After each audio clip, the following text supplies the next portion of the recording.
Salut à tous et bienvenue dans cette nouvelle vidéo.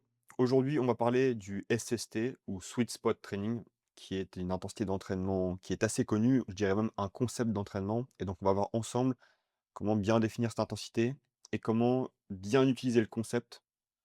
Pourquoi? Parce que, étant donné que c'est un concept assez populaire, comme toujours, comme le modèle de FTP dont j'avais parlé juste avant, en fait, on a des dérives, on a des mauvaises compréhensions qui font que le modèle n'est pas utilisé à bon escient. Donc, on va voir ensemble tous ces points, donc un par un.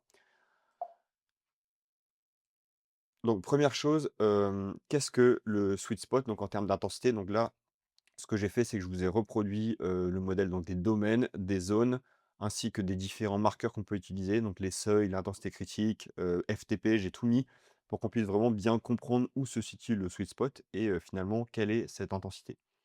Donc commençons par la gauche avec les 3 domaines, donc qui sont les 3 réelles zones entre guillemets, on appelle ça des domaines d'intensité, mais ce sont vraiment les disons que le modèle à 5, 6, 7 zones est un modèle théorique. Les seules zones qu'on pourrait vraiment, différencier par différents marqueurs sont ces 3 domaines-là. Donc le domaine modéré qui est sous le premier seuil, le domaine heavy qui va être globalement sous entre le premier seuil et l'intensité critique, OK? C'est-à-dire que dans le domaine heavy, on va quand on va s'entraîner dans le domaine heavy, qu'on va maintenir une intensité relativement longtemps, on va avoir une dérive de la consommation d'oxygène progressive. Je vous donne un exemple sur un marathon. Quand vous commencez votre marathon, vous consommez moins d'oxygène que quand vous le terminez. Pourtant, vous êtes à la même vitesse. Pourquoi? Parce qu'on observe une dérive physiologique. Seulement, dans ce domaine-là, on va avoir une dérive donc de la consommation d'oxygène, mais qui ne va pas atteindre VO2 max. En revanche, quand on va passer dans le domaine sévère, admettons, on se met à 105 de puissance critique en cyclisme. Si on tient suffisamment longtemps, on va avoir une dérive de la consommation d'oxygène jusqu'à l'atteinte de VO2 max, donc la consommation d'oxygène maximale. Donc ces 3 domaines-là sont, principalement, voilà, délimités par le premier seuil et le domaine heavy du domaine sévère par l'intensité critique, OK? Ensuite, en dessous de l'intensité critique, on va avoir le concept de FTP. OK, donc le CP 60 minutes, la puissance qu'on est capable de tenir 60 minutes est inférieure à l'intensité critique. Donc il va être juste en dessous. Et le seuil 2, donc le seuil 2 de lactate ou le MLSS, le maximal lactate steady state, donc l'intensité la plus élevée à laquelle le taux de lactate sanguin va rester stable, va être encore un cran en dessous FTP. OK, donc on va le voir juste après. Donc le sweet spot, il va se trouver en haut de zone 3 et jusqu'au seuil 2 ou jusqu'au MLSS. OK? C'est pour ça que ça va être intéressant de comprendre bien où il se situe, parce qu'on va voir que le sweet spot, en fait, a en commun d'autres appellations, quand on parle d'intensité. Voilà, je vous spoil un petit peu, mais quand, par exemple, on regarde les athlètes, norvégiens qui utilisent le concept de seuil 2 ou de MLSS ou de LT2, bref, du deuxième seuil de lactate, en fait, on se rend compte que c'est extrêmement proche du sweet spot. C'est simplement la plage haute du sweet spot. Donc ça explique des choses, en commun qu'ont l'utilisation de ces 2 intensités. Pourquoi on utilise le sweet spot? Pourquoi ils s'entraînent, au MLSS ou LT2? En fait, naturellement, puisque les intensités sont similaires, il y a des points communs dans, la volonté d'utiliser ces intensités à l'entraînement. Donc ensuite, pour bien comprendre, ces différents marqueurs-là, donc comme je vous le disais, on a l'intensité critique. En dessous, on a le concept de FTP et encore en dessous, on a le seuil 2, OK? Donc en fait, ce qui est un peu compliqué quand on parle de physiologie et de seuil, c'est que on a du mal à s'accorder sur, un point bien précis. Pour les domaines, l'intensité critique est bien plus cohérente. Ensuite, pour le second seuil, on peut utiliser un modèle qui est accessible à tout le monde, qui est le concept de FTP. Pourquoi? Plutôt que d'avoir une valeur physiologique qu'on va devoir mesurer avec des appareils, qu'on doit savoir utiliser avec des protocoles qu'on doit bien maîtriser, on a la possibilité de déterminer le CP60 et de considérer que c'est le seuil 2. OK? En réalité, le seuil 2 de lactate, il se situe un petit peu en dessous et rarement, vraiment au CP60. Mais le simple fait de le savoir nous permet d'ajuster derrière, donc c'est ça qui est intéressant. Donc ce qu'on voit ici, donc je vous ai mis un petit papier qui est intéressant, qui ont analysé finalement plusieurs athlètes pour essayer de comprendre quelle était la différence entre puissance critique et MLSS ou seuil de lactate. Et on voit qu'il y a une différence. Voilà, eux, dans ce qu'ils ont pu mesurer, ils observent des puissances critiques à 300 watts pour des MLSS à 265. Donc on voit qu'entre le modèle, entre guillemets «mathématique» et le modèle physiologique ou de lactate, en fait, on a une différence, OK? Donc CP, donc puissance critique, surestime le MLSS, donc de plus ou moins 13. Et ce qu'on voit, c'est que l'écart, il est important et systématique et on va avoir une variation individuelle, OK? Pour certains, ça va peut-être être 15 watts, pour d'autres, ça va être 30, pour d'autres, ça va être même peut-être plus. Donc bref, on va avoir une variation. Donc ce qu'on observe ensuite en termes de temps limite pour donner une idée, ici j'ai utilisé donc le concept de power law pour vous montrer. Donc pour moi, donc j'ai utilisé, mes données, donc puissance critique est à 365 watts, qui est une puissance que je peux tenir entre, allez, une trentaine, 30-35 minutes, et ce qui correspond bien à la réalité du terrain. C'est vraiment, on n'est pas du tout sur l'intensité seuil 2, on est au-dessus. Voilà, un 30 watts de plus fait clairement la différence. FTP, donc le temps limite 60 minutes, tout de suite on redescend à 342 watts, hein, ce qui correspond bien à la réalité, hein. 342 watts, mais lorsque je fais des tests de seuil 2 sur le terrain, 342, ça va vraiment être de la plage haute, ça va arriver parfois, mais la plupart du temps, pour rester à MLSS, je vais être un petit peu en dessous et je vais plutôt être à 330, 335, donc plutôt sur finalement, sur mon temps limite, 1h30, 1h15. Mais ce temps limite-là, il est variable, c'est-à-dire qu'en fonction des athlètes, on va avoir des athlètes qui vont être assez éloignés de FTP, d'autres plus proches, ça va être un peu variable, OK?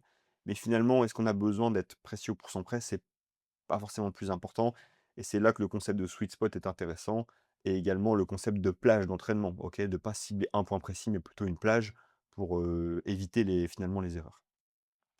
Donc voilà, ce qu'on voit, c'est que, puissance critique, donc le temps limite 30-40 minutes, pour déterminer sweet spot à partir de puissance critique, on va devoir prendre 84 à 90 de puissance critique, OK? Donc en gros 84, on est, sous le seuil 2, on est un peu, bas de plage sweet spot, et 90, on arrive jusqu'au seuil 2 de lactate, OK? Pour FTP, on va être de la même façon de 88 à 95, puisque FTP est une intensité en dessous CP, forcément c'est des pourcentages plus élevés pour, déterminer le sweet spot. Et si on part du MLSS ou du seuil 2, pour ceux qui font des analyses de lactate avec des bons protocoles, on va être à 92 à 100, pour la plage de sweet spot, OK? Donc ça vous permet en fait d'estimer sweet spot, par différents facteurs. Alors là, sur cette présentation, je vais volontairement parler quasiment que de cyclisme pour vous faciliter la tâche, mais c'est valable pour la course à pied, c'est valable pour la natation, OK? C'est valable dans tous les sports. Et pour petit rappel, le MLSS, donc ici je vous ai mis un petit schéma de présentation, on a 3 intensités: 15 km/h le rond noir, 15,5 le rond blanc, 16 km/h le triangle, noir, OK? Ensuite, ce que les athlètes font, c'est qu'ils maintiennent cette intensité-là pendant 30 minutes, et on fait une analyse de lactate. Ici, ils le font quasiment tous les 5 minutes, donc c'est très précis. On voit qu'à 15 km/h, donc rond noir, la lactatémie reste stable, globalement stable dans le temps. On a des petites, variations, mais pas tant que ça. Ce qu'on va voir dans le rond blanc ensuite, c'est une petite élévation, mais globalement une stabilité. On voit qu'on a une élévation de l'ordre de 0,5 millimoles sur 30 minutes. On considère qu'on est, toujours à ou sous le MLSS. Par contre, quand on passe à 16 km/h, triangle noir, on voit qu'après 10 minutes, on a une dérive progressive, et le lactate va perdre sa stabilité. OK. Donc là maintenant, la question qu'on peut se poser, c'est: «Oui, d'accord, mais est-ce que ce n'est pas qu'une question de durée?» C'est-à-dire que, est-ce que l'athlète en rond blanc ici, qui se met à, 15,5 km/h, est-ce que s'il continue encore 45, 50, 60 minutes, on va pas observer une dérive? OK. Moi, ce que j'ai observé sur le terrain, il n'y a pas énormément de travaux sur le sujet, mais ce que j'ai observé sur le terrain, c'est que quand on est à une intensité inférieure au MLSS, on va jamais observer de dérive. Par contre, on va observer une baisse avec une décorrélation du RPE. C'est-à-dire que la lactatémie va rester stable ou commencer à baisser, le RPE va continuer à décoller, la fréquence cardiaque aussi, et à un moment donné, on va arriver à l'échec, mais sans élévation, du lactate sanguin, simplement parce qu'on a épuisé, probablement nos réserves de glycogène. Donc il n'y a pas énormément de travaux à ce sujet, mais moi ce que j'observe, c'est ça. Donc le sweet spot, il n'a pas été inventé, voilà, par une seule personne. C'est en fait un mélange de personnes qui l'ont un peu, popularisé et qui l'ont conceptualisé. Donc on a Frank Overton, pour l'approche pratique, et le docteur Kogan pour le cadre scientifique. Donc j'avais parlé des travaux de Kogan dans, la vidéo sur, le concept de FTP. Donc le sweet spot training, il est né de cette collaboration-là, et on va voir, et dans le sillage donc du, performance manager chart, donc on va en parler un petit peu, et on va voir, quel est le modèle qu'est-ce qui nous a amené à, penser que le SST est un modèle intéressant. On va parler de l'aspect mathématique qui a conduit Frank Overton et Kogan à le conceptualiser. Puis ensuite, du modèle physiologique qui vient nous montrer finalement après coup, pourquoi ça a du sens et pourquoi c'est intéressant de l'utiliser. Donc pour commencer, donc pour comprendre le modèle de Kogan et d'Overton qui leur a amené à conceptualiser le sweet spot, il faut comprendre le modèle donc impulsion-réponse, le modèle de Bannister. Donc ce qu'il faut comprendre, c'est que chaque séance d'entraînement est traduite par une impulsion, OK? C'est une valeur numérique qui combine volume et intensité. C'est-à-dire que Si on a une séance très longue et très intense, on a une impulsion très élevée, OK? Donc c'est un mélange des 2. C'est pas juste intensité, c'est pas juste volume, c'est les 2, OK? Si on a une séance très intense, mais qui dure que 5 minutes, l'impulsion est relativement faible. Enfin, et n'est pas, extrêmement élevée. Par contre, si on a une séance, si on prend l'exemple d'une partie vélo d'un Ironman qui combine intensité et durée, on a, une impulsion qui est très élevée. Donc ensuite, on a 2 réponses qui sont générées par cette impulsion. L'effet positif, donc l'adaptation chronique, en fait, qui disons que ce modèle essaie de reproduire ce qui se passe physiologiquement parlant et globalement, c'est plutôt bien réussi. Même si bien sûr, c'est pas, ça reste mathématique et pas physiologique, on a quand même quelque chose d'assez cohérent. Donc on a, donc l'effet positif suite à une impulsion, à un entraînement qui est l'adaptation et l'adaptation chronique quand on répète les entraînements. OK, on est d'accord là-dessus. Ensuite, on a un effet négatif qui est la fatigue, qu'on va, ressentir, ce qu'on peut appeler, dans d'autres termes, le strain, donc on va ressentir après un entraînement. Donc voilà.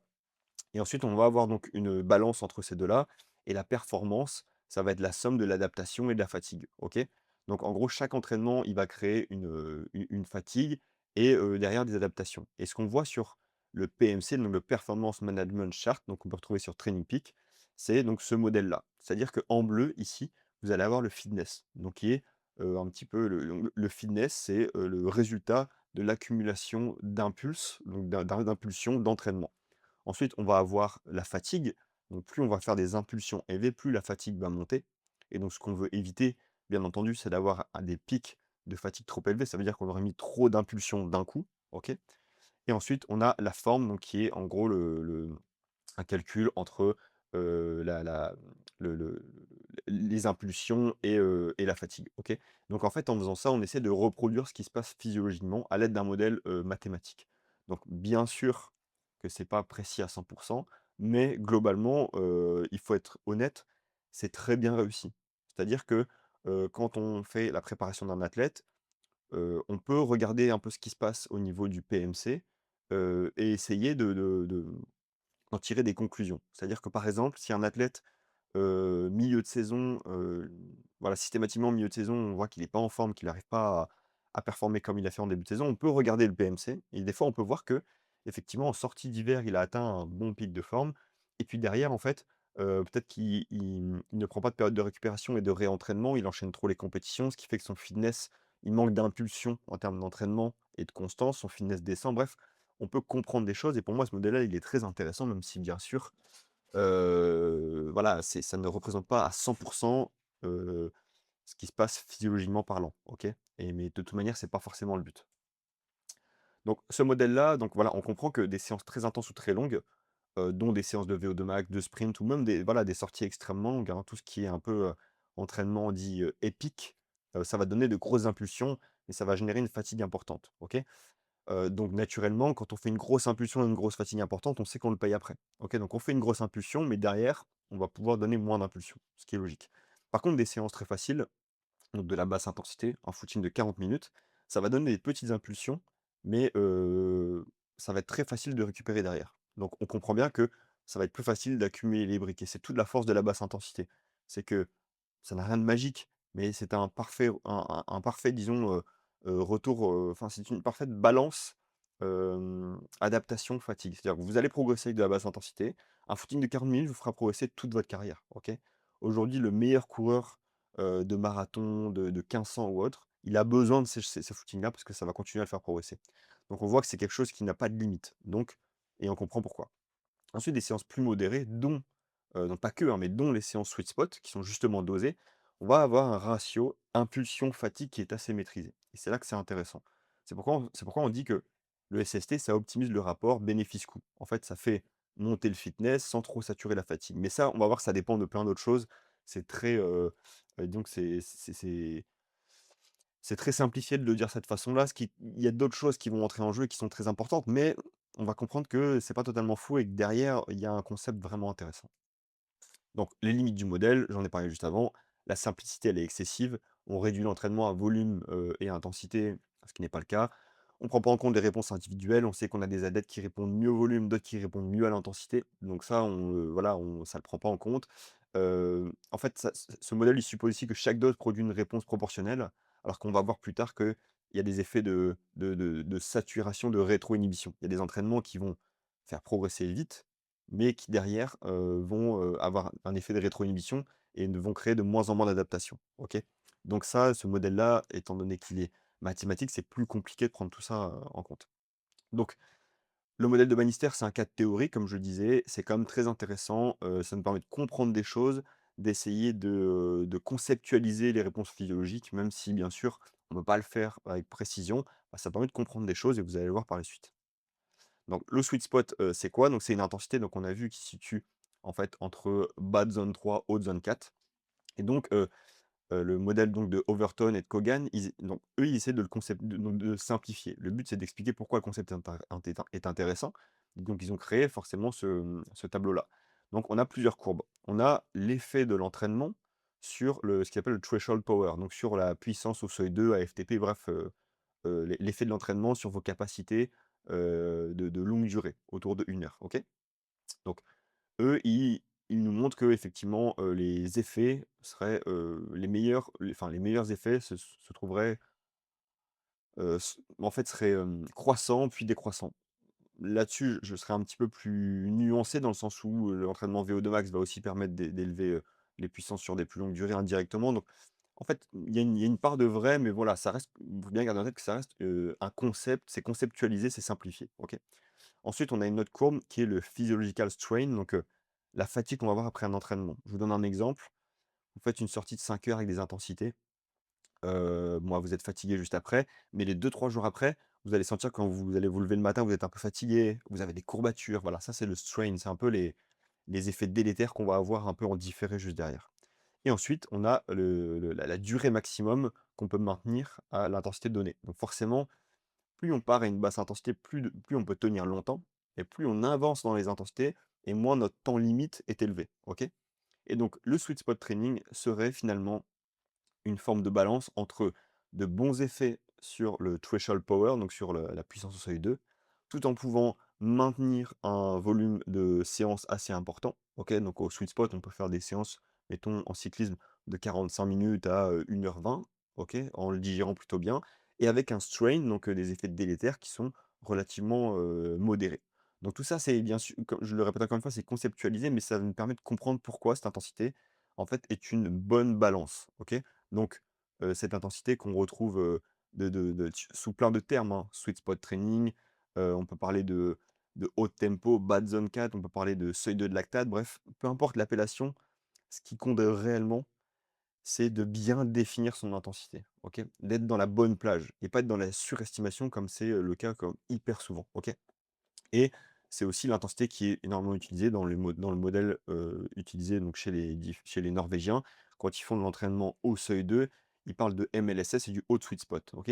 On fait souvent la confusion, surtout chez les athlètes qui sont mal éduqués à propos de ces notions de seuil. C'est-à-dire qu'on va avoir beaucoup d'athlètes qui font du seuil, par exemple, en course à pied à allure 10 kilomètres, alors qu'on est bien au-dessus, on est quand même sur autre chose. Alors je dis pas que s'entraîner à allure 10 kilomètres, c'est mauvais, mais juste si on veut avoir un entraînement plus extensif, avec des temps de travail assez longs, s'entraîner à l'allure 10 kilomètres, on perd tout l'intérêt du truc parce que le strain, il va être beaucoup plus élevé et on va s'entraîner longtemps à une intensité qui est un peu trop difficile et ça va quand même changer pas mal de choses, OK?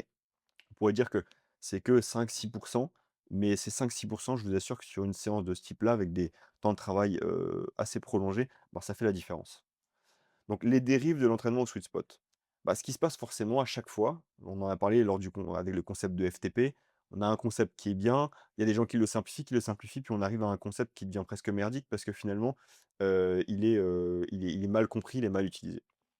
Donc Heu, les dérives autour de sweet spot, ce sont les mêmes, c'est-à-dire qu'on prend le modèle mathématique, on se dit: «Ah, sweet spot génial, on a un super retour sur investissement, une parfaite balance adaptation-fatigue, et ben, on va faire que des entraînements au sweet spot, génial». Bah, voilà, vous vous doutez bien que c'est pas du tout une bonne idée. Donc on a des plans d'entraînement, je ne citerai pas le nom, mais on a des plans d'entraînement qui proposent, voilà, des entraînements à base de, genre, 80 des séances, au sweet spot. Donc forcément ça peut marcher sur le moment, mais à un moment donné, on fait face à des effets aussi de rétroinhibition, de peut-être de fatigue, d'absence de progrès ou en tout cas des grosses limites du modèle. Donc ça, ce sont des dérives. C'est pas parce qu'une intensité est intéressante que, le fait d'en faire tout le temps, devient de plus en plus intéressant. En fait, c'est tout l'inverse. Une intensité est intéressante quand elle rentre dans un modèle bien défini, OK? Et ça, c'est tout ce qui fait en fait, l'entraînement au seuil 2 est bien quand il est bien défini et quand il est entré dans un bon modèle, mais l'entraînement au seuil 2 comme ça n'est pas magique, OK? Et ben, c'est la même chose pour le sweet spot puisque le sweet spot, on s'approche du seuil 2 de lactate. Et bien, en fait, oui, c'est des séances qui sont très intéressantes, mais dans un modèle, bien établi et avec une bonne, définition des intensités. Il faut bien trouver ses intensités. Si on est au-dessus, on gâche tout. Si on en fait trop, on gâche tout. On sort du modèle, en fait, qui est intéressant. Donc maintenant, on va laisser de côté le modèle mathématique et on va parler un peu plus de physiologie. Donc je vous remets une phrase de Stephen Saylor que j'aime vraiment beaucoup. L'entraînement est un challenge d'optimisation, pas de maximisation. Et ça va vous permettre de comprendre la suite. On a déjà un petit peu compris que le modèle mathématique, qu'une séance extrêmement difficile, c'est bien, beaucoup d'impulses, mais beaucoup de fatigue, donc on a une très faible répétabilité. On ne peut pas l'accumuler souvent. Par contre, trouver une séance bien optimisée avec une bonne balance, ça va nous permettre de la répéter souvent et finalement, c'est ça le secret. Donc, on va parler aujourd'hui donc là, on va parler un petit peu de physiologie. Je vais essayer de simplifier au maximum pour rendre le truc, assez digeste. Donc on a un régulateur clé qui s'appelle le PGC1 alpha et donc c'est un peu le chef d'orchestre, pardon, de l'adaptation mitochondrienne, donc des adaptations pour globalement devenir plus performant en sport d'endurance, OK? Ensuite, on a 3 voies, pour venir, activer ce PGC1 alpha qui lui va, entre guillemets, «créer des adaptations». Donc c'est comme si, voilà, pour créer des adaptations, on avait besoin d'activer, on avait 3 leviers différents. Donc on a MAPK, on a AMPK pardon, MAPK et CAMK2, OK? Et donc ce qu'il faut comprendre, c'est que les 2 premières voies qui sont ici, AMPK et MAPK, elles sont a priori, OK, tout ça c'est pareil. La physiologie, surtout appliquée au sport, reste, voilà, il faut y apporter toujours de la nuance, donc j'insiste là-dessus. Donc les voies AMPK et MAPK seraient soumises à rétro-inhibition adaptative. C'est-à-dire que si on active le levier très souvent, en fait, on a de moins en moins de retours, d'accord? Tandis que la voie donc du calcium CAMK2, elle semble rester, vraiment réactive sur le long terme. C'est-à-dire qu'on peut l'activer souvent et on va avoir des réponses, d'accord? Donc on va bien retenir ces 3 voies, OK, qu'on active via l'entraînement. Et donc, on va, l'associer à notre domaine d'intensité. Donc dans le domaine modéré, donc à basse intensité, zone 1, zone 2, donc votre footing, votre sortie en endurance, on a un signal calcique important. Donc là, on est sur CA-MK2 et donc l'avantage de CA-MK2, on l'a vu, c'est que finalement, on peut l'activer souvent avec des retours. Donc ça, c'est top et c'est pour cette raison, probablement, que le footing de 40 minutes, la sortie vélo de 2 heures, elle sera intéressante toute votre carrière, même pour les meilleurs athlètes du monde, OK? Et on le voit. Et on a une activation de la MPK, forcément, puisque en physiologie, rien n'est binaire, mais elle est faible.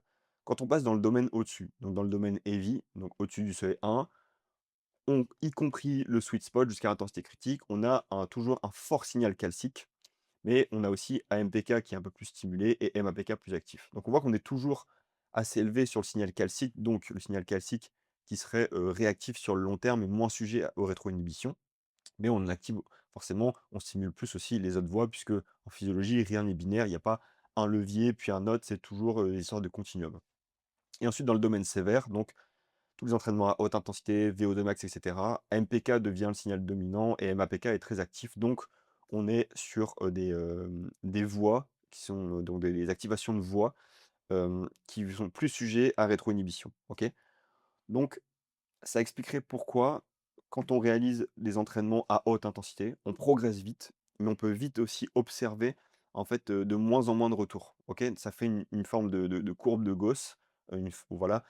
On commence les entraînements, à haute intensité, on progresse, on progresse, on progresse, on arrive à un plateau et finalement, si on continue à se faire ces séances qui sont très intenses, très difficiles, bah, on observe presque, en fait, une décroissance et de moins en moins de progrès, voire peut-être même une régression. Donc ça pourrait s'expliquer peut-être en partie par cette histoire de rétro-inhibition, voilà. Maintenant, il y a d'autres facteurs qui entrent en jeu, mais ça nous permet de comprendre des choses et de voir pourquoi certaines séances pourraient être intéressantes à long terme et pourquoi, bon, déjà la base, c'est que les séances à basse intensité sont extrêmement importantes et toute une carrière, bah, on comprend bien qu'en fait, c'est une histoire de retour sur investissement, d'adaptation, certes faibles, mais qui peuvent être, répétées très longtemps. Donc là, je vous ai mis un papier donc de Stephen Seiler qui est super bien, qui parle en fait, de long terme, et qui explique qu'en fait, les entraînements à haute intensité, donc le HIIT, c'est plutôt donc, une pièce du puzzle et c'est plutôt une histoire de long terme et que finalement les entraînements dits épiques, donc les grosses séances, voilà, qui vous donnent, beaucoup de kudos sur Strava, mais pas beaucoup de progrès finalement. Donc les grosses sorties très longues, les séances trop intenses faites au-dessus de vos donc qui se terminent au sol RPE 10. Je dis pas que celles-ci, elles sont inintéressantes, mais disons qu'il faudrait les faire extrêmement, rarement et moi je l'utilise même pas du tout. Comme ça, c'est clair, sauf ça peut être utile pour, des athlètes qui préparent des épreuves très courtes, très intenses. Les coureurs de 800 forcément, qui vont avoir besoin de faire des séances extrêmement enfin, difficiles, mais c'est une question de dose, ça ne veut pas dire toutes les semaines, toute l'année, bien entendu. Donc voilà, donc ce que Seiler explique, c'est que le HIIT, il doit être vu comme une pièce d'un puzzle global et qu'en fait, la séance parfaite, elle n'existe pas, on s'en fout, mais c'est plus le bon dosage et une intégration durable avec le volume qui est intéressant, OK?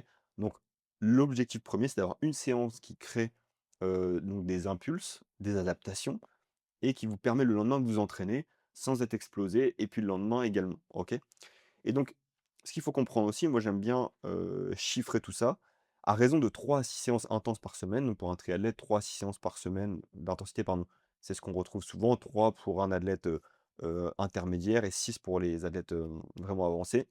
Sur une durée de 49 semaines, donc coupure comprise, on va avoir donc 147 à 294 séances intenses. Donc finalement, est-ce que ce qui compte, c'est avoir une séance extrêmement bien ou 294 bonnes séances justement dosées? Bon, je pense que vous avez la réponse, j'ai pas besoin de continuer là-dessus. Donc l'important, c'est quoi? C'est la répétabilité, la constance, l'accumulation. Avoir une séance très difficile avec des gros chiffres, c'est super, mais c'est pas ça qui vous fera progresser vraiment à long terme. Donc maintenant, pour le sweet spot, je vous donne un petit peu deux exemples de séances pour comprendre pourquoi, un concept dépend aussi de comment on l'utilise. Donc en cyclisme, une bonne séance sweet spot par exemple, ça va être 5 à 8 fois 8 minutes, donc de 88 à 92 de FTP. Si vous voulez d'autres indicateurs, je les ai mis juste avant, vous pouvez revenir en arrière. Donc finalement, c'est une séance où on va, être progressif vers le second seuil de lactate. En course à pied, on va avoir la même, 8 à 12 fois 1 kilomètre. Donc ça va donner quelque chose comme, vu que je ne vous ai pas parlé d'indicateurs, je vais vous donner des idées d'allure par rapport aux compétitions, ce sera plus facile à comprendre. Ça va être allure marathon vers allure semi-marathon progressif vers seuil 2. En gros, le seuil 2 de lactate pour un quelqu'un qui fait un semi autour de 1h15, 1h20, ça va être à peu près, l'intensité semi-marathon, donc le MLSS. Donc ça, ce sont 2 séances, au sweet spot ou au seuil 2, ce que vous voulez en fait, finalement le terme on s'en fiche un peu, c'est plus de bien comprendre et définir l'intensité.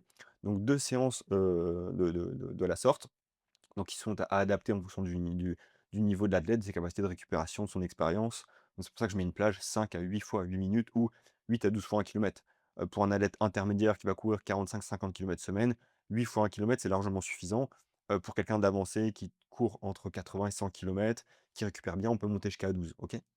Mais, toute la limite de ce modèle-là, c'est que si on prend la même intensité, mais que cette fois, au lieu de faire à peu près 50, allez, on va dire 40 à 70 minutes de travail, on vient faire 5 à 6 fois 20 minutes au sweet spot. Et bah là, forc oui, on reste sur la même intensité, on reste sur le sweet spot, on reste sur cette intensité qui semblerait intéressante. Sauf qu'on en met une dose tellement importante que finalement on retourne dans nos travers et elle va nous donner enfin, elle va demander tellement de temps pour récupérer que finalement, on va tomber dans peut-être une balance qui est délétère. Donc l'intensité ne fait pas tout, c'est le dosage et la capacité à bien définir son intensité qui est également importante, OK? Donc j'insiste sur ce point-là. L'intensité seule ne veut rien dire. Si, vous faites du sweet spot tous les jours, on l'a vu juste avant, vous tombez dans une dérive et finalement vous sortez complètement de l'intérêt du modèle. Donc le modèle mathématique, on a vu donc avec le modèle donc de Bannister et le modèle impulse, et fatigue et cetera et le PMC chart. Donc on voit que des séances très intenses ou difficiles, grosses impulsions, beaucoup de fatigue.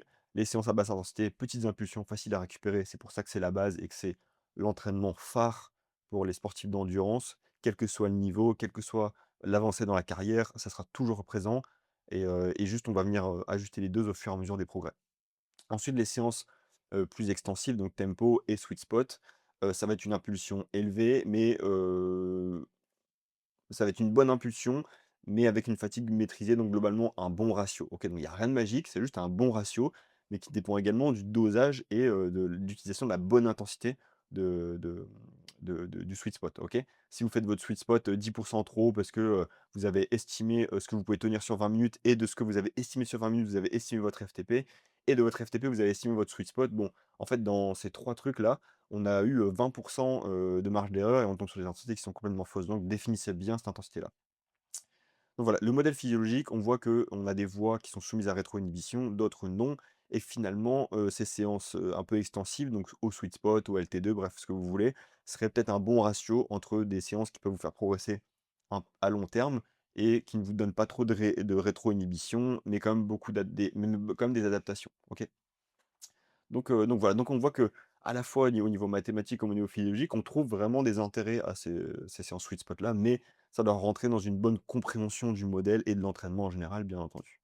Donc c'est pour cette raison qu'on trouve, on observe sur le terrain, finalement, des modèles, dont on entend parler depuis longtemps, qui sont le modèle polarisé et pyramidal. Donc le modèle polarisé, 80 des séances à basse intensité et 20 des séances à haute intensité. Pourquoi? Parce que, bah, les séances à basse intensité vous permettent de progresser tout le temps avec pas trop de fatigue et puis, les séances à très haute intensité vont permettre des impulses, donc des adaptations plus fortes mais avec plus de fatigue, donc forcément ça doit être, dans de plus petites proportions. Et le modèle pyramidal donc de la même façon, une majorité des séances à basse intensité, un plus gros pourcentage des séances, dans la zone éventuellement sweet spot, donc dans le domaine, heavy, OK? Et quelques séances à haute intensité pour en finalement respecter, ce concept d'adaptation, fatigue et potentiellement d'adaptation, de rétro-inhibition, OK? Finalement, ces 2 modèles-là, bah, après coup, c'est-à-dire ces modèles-là, on les a vus en regardant ce qui se faisait sur le terrain, on a regardé, OK, comment s'entraînent les meilleurs? Ils s'entraînent de cette façon-là et avec le temps, on arrive à comprendre, ah oui, OK, on se dit: «Oh, bah, d'accord, ils s'entraînent comme ça depuis longtemps», mais ça fait sens, ça veut dire qu'on révolutionne pas la manière de s'entraîner, on comprend juste mieux ce qui est fait et comment on peut faire un petit peu mieux encore, OK? Donc maintenant, voilà, je vous ai parlé un petit peu de sweet spot, de ce concept de MLSS, que finalement c'était assez proche de l'intensité, qui fait un petit peu, parler au niveau des athlètes, pour les athlètes norvégiens, OK? Et finalement, on se rend compte que, le seuil 2 et le sweet spot, c'est le même combat. Et je vous ai mis un exemple de séance, donc une séance de Casper Storm. On parle beaucoup du coup de Blumenfeld et de Iden, mais avec son titre, de champion du monde, je pense qu'on peut bien parler de Casper Storm qui a longtemps été oublié malgré, un niveau de performance assez fou. Donc une séance type à fond romeu, donc en préparation, pour l'Ironman, de Nice, championnat du monde. Donc c'est en altitude, donc c'est à prendre en compte également, mais on voit que sa séance, c'est 3 fois 2 kilomètres, 6 fois 1 kilomètre, 6,30 vers 6,23, 3,8 vers 3,4. Donc ça fait 12 kilomètres de travail d'allure 3,15 à 3,4. Même si c'est en altitude, je vous assure que pour un athlète comme lui, 12 kilomètres de trail entre 3,15 et 3,4, c'est pas quelque chose de très difficile, hein. C'est, un athlète qui est, bien sûr sous les 30 minutes aux 10 kilomètres, qui doit être probablement autour de 14 minutes, sur 5 kilomètres, avec en plus, des grosses capacités d'endurance. Donc 12 kilomètres de travail entre 3,15 et 3,4, c'est pas très élevé. Ça correspond à notre zone sweet spot. Ça correspond à ce qu'eux, appellent LT2 ou MLSS. Et donc finalement, pourquoi ils s'entraînent de la sorte? Pour cette histoire, toujours de balance. Oui, il pourrait faire 20 kilomètres de travail à ces allures-là. Oui, il pourrait faire ces 12 kilomètres de travail peut-être à 2,55, 2,50 du kilomètre, mais avec plus de fatigue, moins de répétabilité, moins de constance. Voilà. Donc, je vous remets ici un article dont j'avais déjà parlé d'un entraîneur norvégien, donc de ski de fond, qui explique le pourquoi de leur approche. Pourquoi en fait utiliser ces intensités assez dites contrôlées, sous-maximales, pourquoi éviter les séances épiques et finalement jouer plutôt sur la répétabilité? Bon, bah, si vous avez écouté la vidéo depuis le début, vous avez déjà bien compris, mais lui, l'explique de diverses façons qui sont plus ou moins valables, mais qui sont très intéressantes. La première, bon, c'est celle que finalement qui nous enfin, c'est, finalement la conclusion qui nous a amenés jusqu'ici, hein. L'entraînement nécessite un temps de récupération plus court, ce qui permet un meilleur contrôle pour maintenir la continuité de l'entraînement. Donc pourquoi ces séances-là? Bah, parce que ça permet de la constance et finalement ce qui compte, c'est nos 100 à 200 séances intenses dans l'année et c'est pas une séance isolée. L'entraînement active fortement les unités motrices à des vitesses charge de travail comparables à celles des compétitions. Ça, c'est également un bon point dans le sens où on se doute que notre économie, par exemple en course à pied, est variable en fonction de la vitesse et si on veut développer l'économie et une vitesse, dans une plage de vitesse donnée, eh bien s'entraîner à cette vitesse, est intéressant. Donc si on a prévu de courir à, l'exemple de Casper, 3,15-3,20 sur 70,3, bah, s'entraîner dans la zone 3,15-3,05, on est très spécifique finalement à nos allures et on développe aussi notre économie sur ces allures-là. Donc il y a également un sens. L'entraînement augmente l'utilisation fractionnelle de VO2 max. Donc on va venir améliorer notre capacité à utiliser un haut pourcentage de VO2 max dans le temps. Oui, ça fait sens. Il y a différentes façons de le faire, mais ça fait sens. Donc on a un aspect, holistique, ensuite on a un aspect, économie et puis on a un aspect, fraction d'utilisation. Ensuite, ce qu'il explique aussi, c'est que les athlètes d'endurance, ils atteignent souvent un plafond, de VO2 max assez rapide et ça, c'est pas déconnant dans le sens où effectivement, VO2 max, c'est un marqueur de performance sur lequel on a du levier dans le temps, mais c'est pas forcément le plus gros levier et il est quand même, assez, déterminé génétiquement. Donc si, celui-ci bloque, est-ce qu'on a besoin de chercher tout le temps à le développer au maximum? Peut-être qu'on peut, se concentrer sur d'autres facteurs, tout en sachant que même l'entraînement au seuil 2, même l'entraînement à basse intensité va continuer indirectement à développer VO2 max, OK? Et donc l'intensité, le fait d'avoir ces séances avec un bon ratio, ça va permettre un volume d'entraînement plus important. Et on sait que le volume d'entraînement est corrélé à la performance. Alors c'est à la fois une cause comme une conséquence de la performance, c'est-à-dire que faire plus de volume va vous faire progresser un peu plus, mais il faut aussi progresser plus, améliorer ses capacités de récupération, ses capacités d'endurance en général pour faire plus de volume. Donc c'est à la fois une cause comme une conséquence, mais le fait de ne pas s'entraîner trop dur sur les séances intenses, ça nous permet de moins se fatiguer, peut-être d'accumuler plus de volume. Donc finalement, on est sur, une bonne balance. Donc voilà les explications qui correspondent tout à fait finalement à notre concept de sweet spot. Et finalement, bah, on se rend compte que sweet spot, LT2, bah, on est un peu sur le même combat. Donc conclusion, le sweet spot n'est pas magique, mais l'approche plus conservatrice de l'entraînement, c'est probablement la clé de la clé, OK?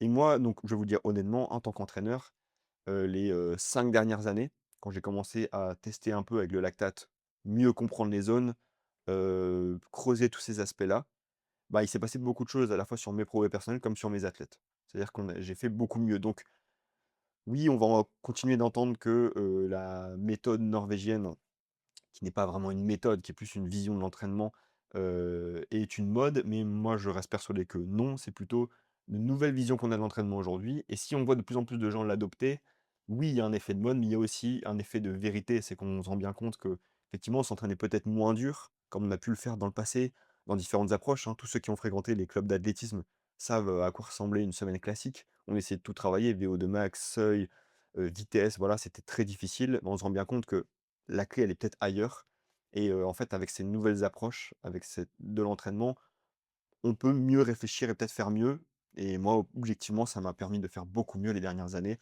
d'avoir beaucoup plus de progrès et d'amener les athlètes à des niveaux, bien meilleurs, dans de meilleures conditions. Donc bien entendu, le sweet spot n'est pas magique et il est intégré dans un modèle d'entraînement bien construit. En fait, si vous faites du sweet spot, du LT2, ce que vous voulez, dans un modèle d'entraînement qui n'est pas bon de base, en fait, ça sert à rien.